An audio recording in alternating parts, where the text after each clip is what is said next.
नहीं, ये ज़रूरी है इसका इंट्रोड्यूस होना और ज़रूरी है आप देश की भावना को का सम्मान भारत की संसद करे। आज की तारीख में देश चाहता है और ख़ास तौर पर युवा चाहते हैं, मेरे जैसा युवा।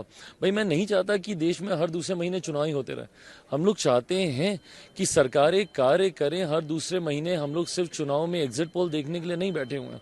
हम लोग को चाहिए कि देश के जुड़े हुए ज्वलंत विषयों के ऊपर चर्चा हो। ऐसे में एक साथ चुनाव होना ज़रूरी है। मैं अभी तो इसके मेरिट्स पे जा ही नहीं रहा। इसके मेरिट्स पे आप बात करेंगे तो पूरा दिन आपको कम पड़ेगा इसके मेरिट्स पे बात करने के लिए। पर ये इतिहास की भी परंपरा रही है। आज़ादी के बाद एक साथ ही चुनाव होते थे। उसके बाद जब अलग अलग राज्यों में चुनाव सरकारें गिरने की जब जब श्रृंखला शुरू हुई, उसके बाद इस तरीके से एक ये नई व्यवस्था तैयार हुई। पर मैं मानता हूँ कि ज़रूरी है देश में एक साथ चुनाव हो ताकि अगले 5 साल सिर्फ और सिर्फ देश के विकास के कार्यों को गति दी जा सके। ऐसे में जब मॉरल कोड ऑफ कंडक्ट लगता है, जब आचार संहिता लगती है, तो कई ऐसे विकास के कार्य हैं जिसकी गति रुकती है, जिसमें गतिरोधक उत्पन्न होते हैं।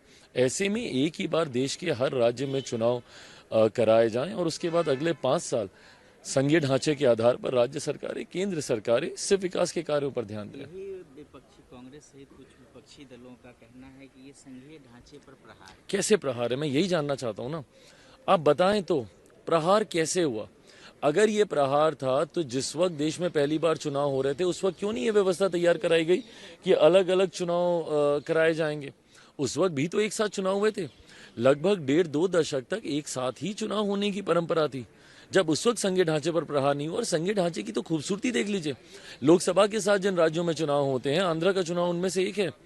आप वहां पे देख लीजिए, क्या ये संघीय ढांचे की खूबसूरती नहीं है? जहां पे केंद्र में किसी और को मतदान किसी और के पक्ष में, वहीं राज्य में एक क्षेत्रीय पार्टी के पक्ष में परिणाम आए और मजबूत परिणाम आए।